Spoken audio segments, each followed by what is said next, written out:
ndax xam nga ni mës nañ taal kaaba gi waaye tam mës nañ màbb kaaba gi ñetti yoon lu waral loolu ñan ñoo taaloon kaaba gi ñan ñoo màbb kaaba gi ak lan lañ ci jublu woon ku ne xam ne ni kaaba gi ci symbole l'islam yi gën a rëy la bokk waaye tamit ci symbole yi diine yi njëkk ya tamit ci la bokkoon moo tax suñu borom wax ci alquran inna awwala baytin wudi'a linnaas lallazi bi bakka néeg bi nga xam ne ci la ñuy jaamoo yàlla bi njëkk a samp ci kaw suuf mooy kaaba gi ba tax na yenn ci mu arrixiina yi nee nañ kaaba gi malaaka yi ñoo ko njëkk a tabax ña ca des moom nee nañ suñu maam aadama moo ko njëkk a tabax te loolu ñëw na ci israiliyaat ñëw na tamit ci riwaay yi nga xam ne moo nekk ci téere jullit ñi ci kaw loolu nag moo tax suñu maam ibrahim keroog bu muy yëkkati kaaba gi sax suñu borom waxul ni moom moo ko tabax waaye dafa ne rek moom moo ko yëkkati ndax asaas ak asli bi mu ngi fa woon muy fondation bi moo tax nan la ko waxee mooy wa iz yarfa'u ibrahimul qawaa'id minal bayt kon ibrahim dafa ñëw rek yëkkati waat néeg bi suñu borom woon ko fan la nekkee woon kaaba googu nag moo nekk lu am cër lool ci lislaam ku ne xam ne li jiitu ñu yéen yenente bi waa Quraysh yéeféer yi nga xam ne ñoom ñoo fa nekkoon ku ne xam ne ni dañ fa doon dugal seen xërëm yi di ko jaamu malgré lañ doon def nag dëppoot ak l'islam moo tax ba l'islam ñëwee dafa dakkal loolu jamono jooju dañoo dem ba ab biir ñu ne dañuy yeesalaat kaaba gi ñu yeesalaat ko comme ni nga ko xamee ba ñu wute nag ci kan moo war a delloo xeer bi ci ban giir moo gën a tedd ci seen giir yi wala ban giir moo war a delloo xeer bi yenente bi mujjee leen àtte ci anam bi nga xam ne ñoom ñëpp d'accord nañ ci comme ni nga ko jàngee ci histoire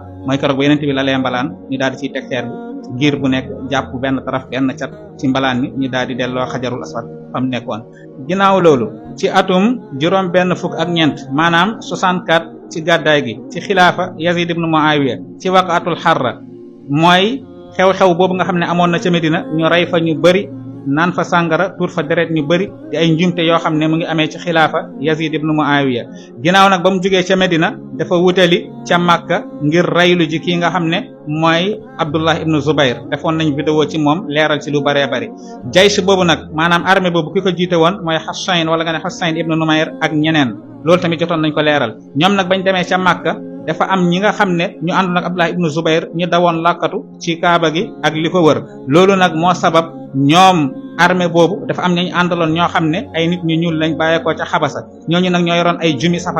safara yooyu lañ doon sàndi am na ñuy wax ne nag seen jubluwaay nekkul woon taal kaaba gi waaye sàndi ko ñu àndoon ak Abdullah ibn Zubayr moo leen taxoon jóg waaye sàndi yooyu ñu sàndi bàyyiwul ba moo jàpp kaaba gi daal di koy lakk-lakk bu metti nee nañ sax ci xew-xew boobu ci la béjjën yi nga xam ne keroog bay suñu yeneen yàlla Ibrahim bëggee rey doomam ji Ismaïl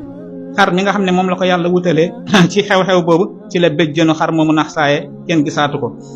mu nekk nag xew-xew bu metti lool ginnaaw ba xew-xew boobu jàllee ci la Abdullah ibn Zubayr daal di fas yéene yeesal kaaba gi ci kaw xadis bi nga xam ne déggee na ko ci tàntaam ji di sunu yaay Aïcha suñu yaay Aïcha nee na yenente bi daan na wax ni bu dul woon rek bañ balaa ñoo wax ni dafa sos mbir amoon na yéene yeesalaat kaaba gi defal ko ñaari buntu penku ak buntu soow loolu nag bokk ci li motivé Abdullah ibn Zubayr ba tax mu yeesalaat kaaba gi defee ko ni nga xam ne noonu la ko yenente bi bëggee woon ci xadis bi nga xam ne moom la déggee ci sunu yaay Aïcha ginnaaw ba Abdullah ibn Zubayr yeesalee kaaba gi ci xilaafa Abdul Malik ibn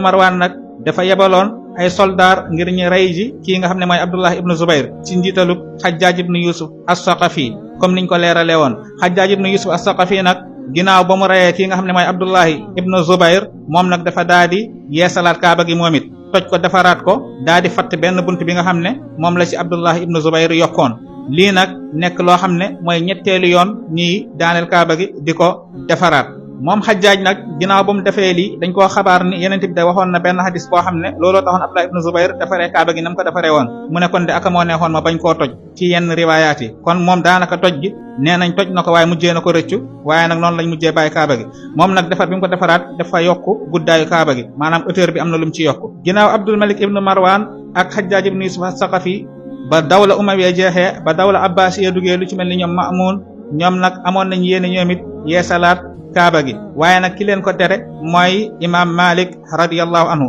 moom moo leen wax ni kaaba gi kat suma sañoon ngeen bàyyi ko nii bañ koo laal sinon rek dafay nekk fowukaay boo xam ne buur yi dañ koy fowee buur bu ñëw toj defaraat beneen buur bu demee beneen ñëwaat toj defaraat kon nag na ngeen bàyyee nii kaaba gi ndeysaan nii lañ mujjee bàyyi kaaba gi ci defaraat bi nga xam ne moom lañ ko mujjee defaraat kenn laalaatu ko ci ndigalu imam Malik rahmatullahi alayhi kon mbokk lii lañ la indiloon wasalaamu aleykum wa rahmatullahi wa barakaatu